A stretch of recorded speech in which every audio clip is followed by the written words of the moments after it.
Well, howdy. So, I'm you, And I'm I, and this is You and and this is I the You and I Discusses. podcast. Oh, okay, Uh, that was perfectly synced up. There we go. So we're doing another podcast because it was so popular last time. We're doing a slightly different topic. Like I said, this is Discusses, and I think I is gonna tell y'all what we're talking about tonight. yeah, what are we up to? Like 5 million viewers now or something like that? No, not quite there. I think we're still at like 4.5, but we're getting there. 4.5 million viewers. Yeah, any Wow. day now we'll start raking in the dough. Any day now. I mean, YouTube has got to start paying us at some point. But Well, no, I think today, you and I really just wanted to talk about something that was a bit more serious in our last podcast. Something that's been weighing on both of our hearts a bit as we look at the struggles that we've had in this country this year, and I think to say that it's different is really, not needed. But honestly, I think the role of the topic that we're talking about today has implications in all of our lives, no matter what the year is, even in the normal day to day. But one of the things I think our listeners will find is that the issues that we're talking about have certainly been exacerbated by the unprecedented times that we find ourselves in. And that is, what is the role of the church in the lives of its believers, the lives of every Christian in America during the midst of a global pandemic? And does it change? And how does the church continue to meet the needs of the Christian in a biblical fashion? So, what do you think about you? I think we agree on a lot of things, and maybe we disagree, probably on a few of the minutiae of the topic. But certainly, this is an issue that generates a lot of emotion in the lives of church members all over the world. yeah, yeah. So, I'll preface this. If you're this far in, you probably already realize that this video is about the church. So, we'll preface this. Obviously, you and I are both Christians, Bible believing, Jesus followers. And, if this topic doesn't interest you, you're not going to hurt our feelings. Um, I mean, we'll make it just fine. Um, I but mean, you might hurt my feelings, but I'm okay as a tough guy. Just be oh, kind. there you go. Yeah, yeah.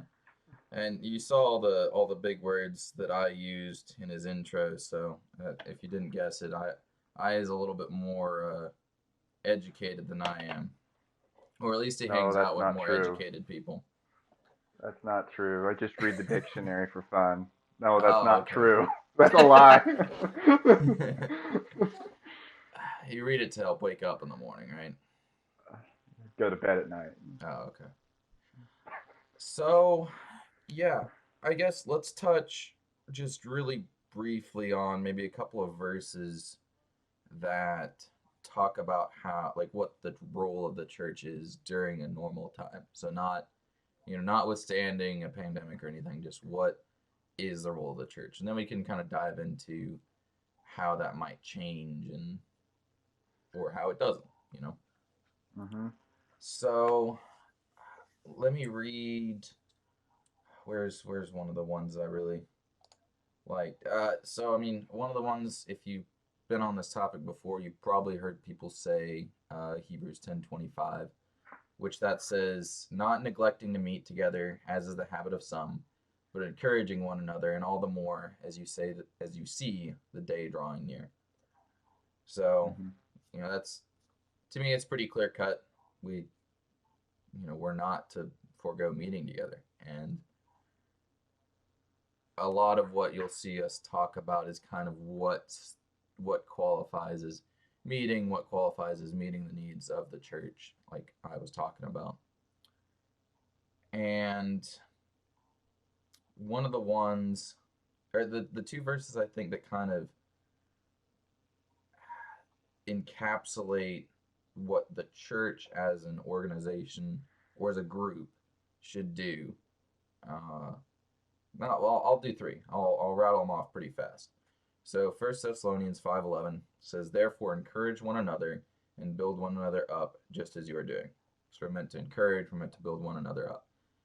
To me, this is really like small group oriented, maybe accountability meeting, that sort of thing.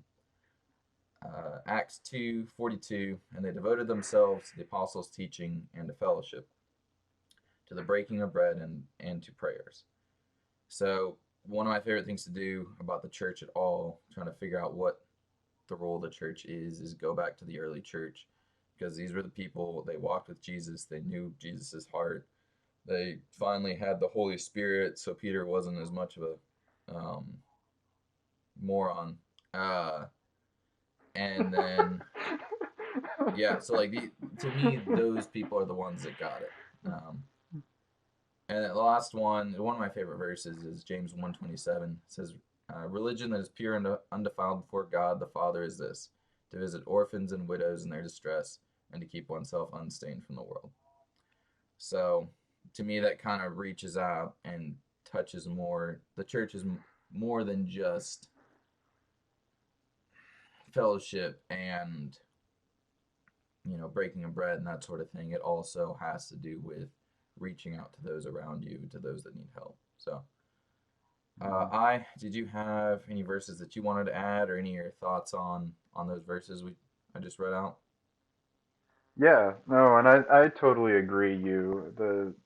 The purpose of, when you start thinking about the role of the church and going back and looking at the beginning and what the early church did is incredibly important. And one of the verses that you talked about, it's actually one that I didn't necessarily go into the breadth of study that I think you did. When we were preparing for this podcast, you listed out a whole litany of verses, and I think that there's a lot of value in that. But one of the things that I try to do is like, what do the words mean? I'm a very kind of like, what is the actual implication? How do we take these verses in context? And the verse that I went in and looked at was Hebrews 10:25, which basically says, in the NASB version, not forsaking our own assembling together, as is the habit of some, but encouraging one another, and all the more so as you see the day drawing near.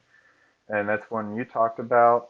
We certainly live in troubling times, so I think Mm-hmm. here it's talking about the end times as it refers to day. Yeah. And some people we're certainly closer than we were then, and there are people who certainly view the current events as reaching there. So now more than ever, it is important to follow the commandments of this verse that Paul is, or whoever the writer of Hebrews is. Yeah, Some think it's traditionally Paul, Paul. yeah. Traditionally thinking it's Paul, is exhorting instructing the early church to do, and that command still applies for us today. So thinking about this from a literary perspective and going out and looking at what the actual words mean in the Greek, we find out what does it mean to be forsaking? Like that's what we're instructed not to do. So therefore, we could see what that means. This is a Hebrew word. It's a verb, or Jewish or Greek letter. It's a verb.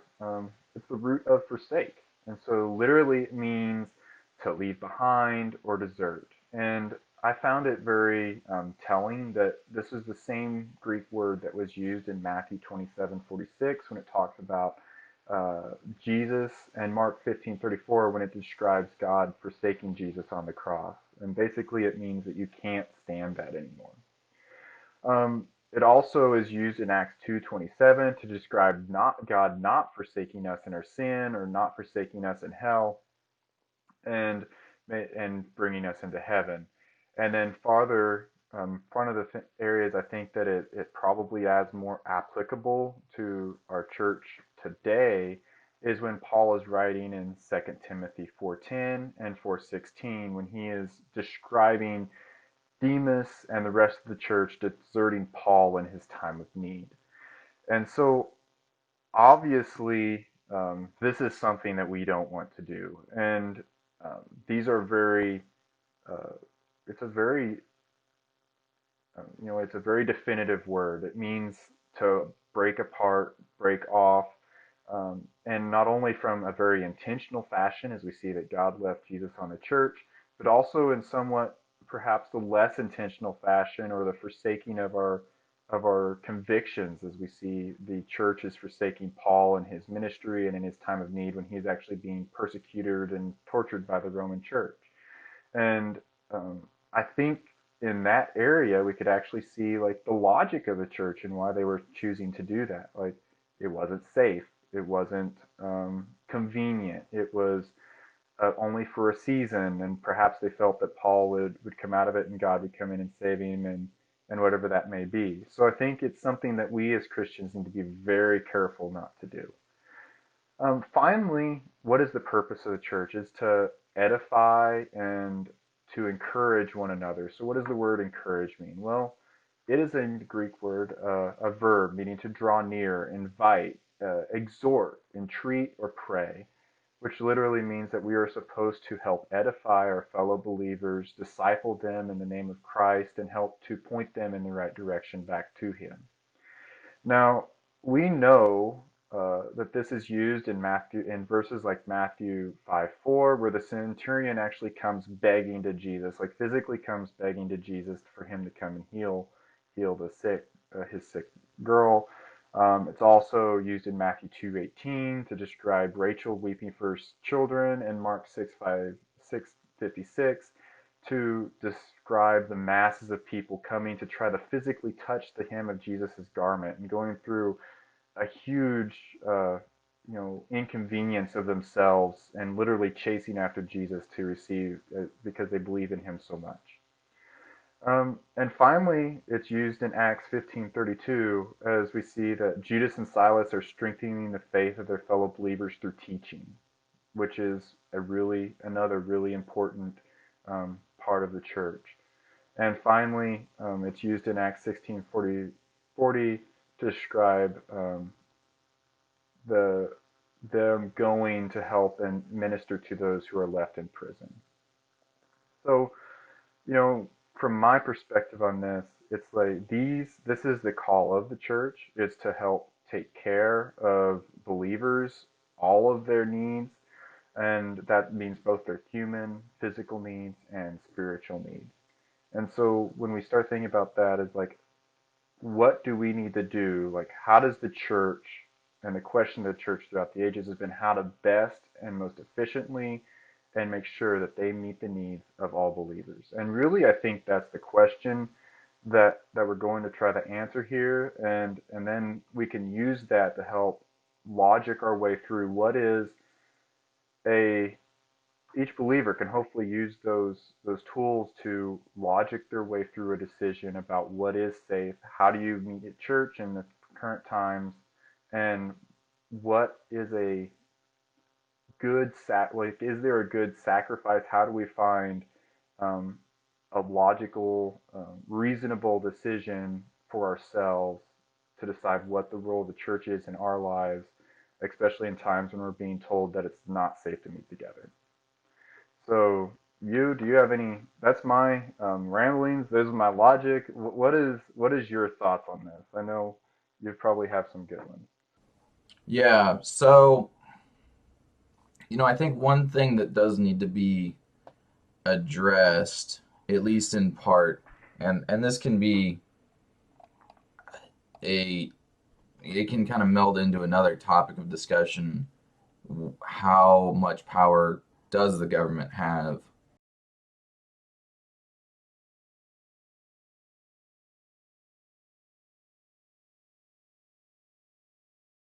in the American government in relation to the United States Constitution, in relation to state constitutions?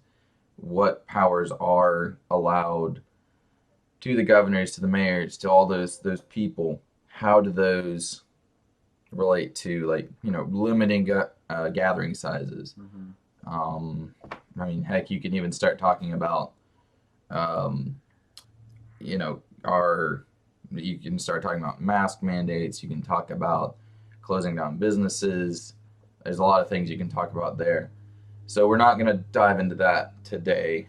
The only thing I do want to mention briefly is I think, we can't ignore what the Bible does say about following government. We First and foremost, we have to follow the commands of the Lord. One of those commands is to, yeah, Romans 13, 1 through 5, or I'll just read the first verse. Let every person be subject to the governing authorities, for there is no authority except from God, and those that exist have been instituted by God. So, this is not saying that we should instantaneously follow everything that the government hands out without question. Just something to be mindful of. As we approach this, how should the church act? We do need to be mindful of can we do what we're called to do within the constraints of what the government is currently regulating. And like I said, that's a separate entire discussion from is it acceptable what the government is regulating. So I don't know that we'll be able to talk about that one in 15 minutes. You opened up a whole nother can of worms there. Yeah. So we'll tune in next week. Probably not next week. But I think. So. Oh, sorry. Well, so the main question that I've had throughout this whole thing is, like, what does the church need to do in a physical manner to fulfill its role? So, like, in traditional church settings, most churches have a service. They'll worship, they'll be teaching from the pastor, some maybe small worship, different, and there's different modes of that. There's different styles, but kind of that setting. And then typically there'll be small groups in addition to that. And then you'll have different sides coming off of that. There may be some extra Bible studies, there may be accountability groups, and then there's kind of what we touched on, like from James 1, where it talks about, helping those who are in need. Like, we have to reach out to those around us. Mm-hmm. And honestly, and this is another discussion, this is one of the main places where I think the church has fallen short as a whole. Mm-hmm. I come from a Baptist church, and I think we're really good at we love to put some money in the offering plate, and we love to say bless your heart. Man, getting out and getting our hands dirty. I know lots of people who are phenomenal at that, but not enough. So I think, yeah, basically, yeah. Go ahead. Well, you go ahead and finish your point. I was gonna make my case and kind of wrap up and say where I think that the conclusion is for at least me. Like, okay. Really based upon the fact, like, what we know about human nature is that, like, we need personal interaction, and we see that in, like, the suicide rates are going up. People who aren't sick, like, mm-hmm. I saw an article, are feeling bad. Mental health is on a rapid decline. More people have gotten on antidepressants this year than any other time. I've even seen, like, articles from elderly people in other countries who are like, when they start locking down again, they're saying, I'm gonna die, but it's not from COVID. It's just from the sheer loneliness. Mm.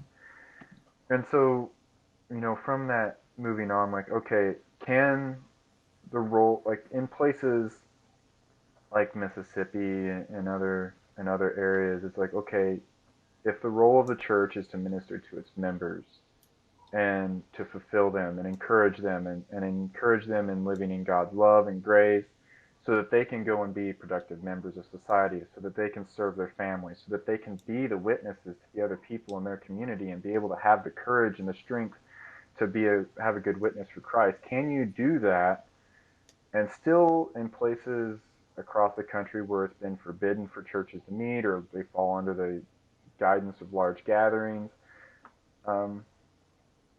can they still do that? And I think the answer for that is no. And in that case, the church has not only the right, but in my opinion, they have the obligation to do what God has instructed and to minister to their members. Now, does that mean that they need to be stupid, for lack of a better word? Or, does that mean they need to be just, like, not care about the guidelines? No. That's Yeah, That's exactly. Yeah. certainly not the purpose of what we're talking about here. Definitely, COVID is a real thing, and it has bad, dramatic implications on a lot of people. But there's a lot of people that it doesn't. Mm-hmm. And Mm-hmm. to say that we need to meet as a congregation maybe not be necessary. But I think it is definitely a commandment from God to edify ourselves and participate in a nothing less but small group discussions where we corporately worship God and hold each Mm-hmm. other accountable towards pursuing His purposes. And, Yeah. um, in all too many areas of the country, churches have said, well, if we can't do the traditional worship service, we're not doing it. And believers have gone along with that. Man, think of how the early church looked at them.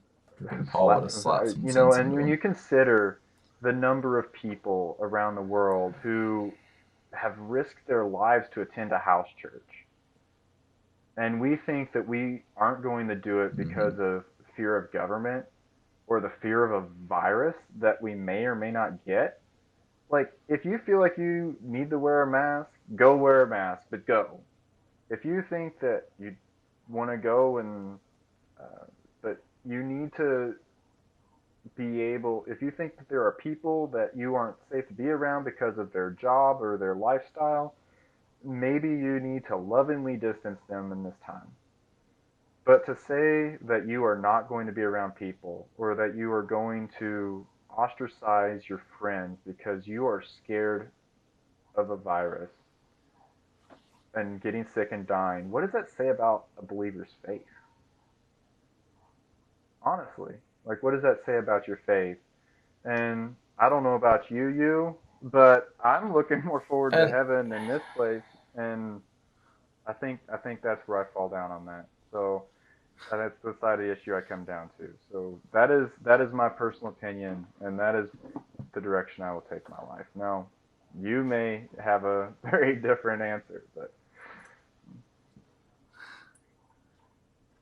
no, I really don't. I think you pretty much hit it on the head. I'll say that maybe the way you said it a little bit might come across as a little harsh. And you know, one of the things, so I didn't really mention, but one of the churches that he attended uh, from, and the church that he grew up in, uh, I and I have talked about that at length, and we really don't think that these churches really perform the way they should. yeah, I, myself, you don't really think that the church that I attend really did it the way that they should. And so, forgive I maybe some of the harsh what could be interpreted as harsh, but he speaks out of frustration, and so do I. Although maybe a little less frustrated. Sorry. So does well, myself. I I don't know. I So mean, it no, is I think true that I think there comes a frustration, and that does breed a sense of urgency and also like deep feelings. But also, I don't think that being frustrated or is wrong in this situation when you see a church that's literally falling down on its first calling. And no, I don't again, I don't think you're wrong. Um, my main thing would be just that we should be mindful of those around us, because one of the main reasons that I'm concerned at all about COVID is my coworker's parents. He's in his 50s, and his parents are in their upper 80s, I think, or 80s, upper 80s. And I don't live around my grandparents, but if I was to be careless and caught COVID and gave it to him, and he gave it to his parents, this isn't saying that we should live in fear, but we still do need to be mindful and careful of. right, I mean, we're called to love those around us, so we do have to like balance that. That's part of, and that's the difficulty. I think that right there is the difficulty. Is like how do we sufficiently follow what God has commanded us to do? And I think I laid it out pretty well. But the church cannot forsake its job, just simply put. And we're of the opinion that small groups fulfill most of that.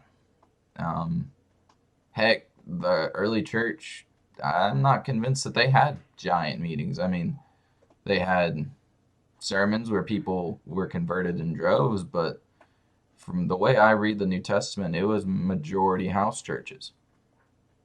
People would gather and maybe somebody would teach, but they would eat and drink together, and they would encourage one another, and they would seek after God. And Yep. Eat, drink, and be merry. yeah. I don't know why the Bible's commanding us to be someone named Mary, but Well, I think you kind of hit the nail on the head, as we've discussed. There's only one point that I disagree on, and we don't have to extort that to now, but I want to clarify on, and that is, I think it is perfectly permissible for individual believers to decide that attending large group gatherings is too dangerous for them. Yes. Where I begin to having a major issue is when an outside authority is telling a religious organization that they can't do what God has laid on their heart to do. And if they feel that God has laid it on their heart to meet in person in the more traditional sense, then there is nobody outside of that church who has the right or the authority to tell them not to. Now, if individual Christians choose not to go to there, I think that's perfectly acceptable. Yeah, and in that. But anyway, I just want to clarify that that's my point on that Yeah, no, I would agree with I. The only thing that I would add on to that is, in that situation, I think it would be the responsibility of that church to seek out, non-traditional methods. I'm not saying like radio church necessarily, but yeah, I'm a big proponent of, we shouldn't have close proximity church. Let's have church outside. In Texas, in the heat of summer, it's not really ideal, but heck, maybe shorten your message. That's a lot of people complain about that. So that maybe that's the excuse we've all been looking for. Do what you need to do, but ultimately the point is that you don't have to do what we are doing in our personal lives, but you do need to consider what God has instructed Christians to do in the church. Yes.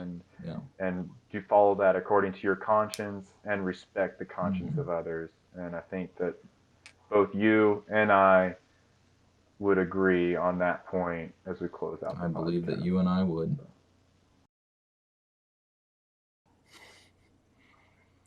All right. Yeah, that's about good. It. We might have run a little bit over, but we'll cut out some in the middle, and everybody who likes and subscribes can drive to Mississippi, and I'll cook them a free cup of coffee so that they can watch the whole thing.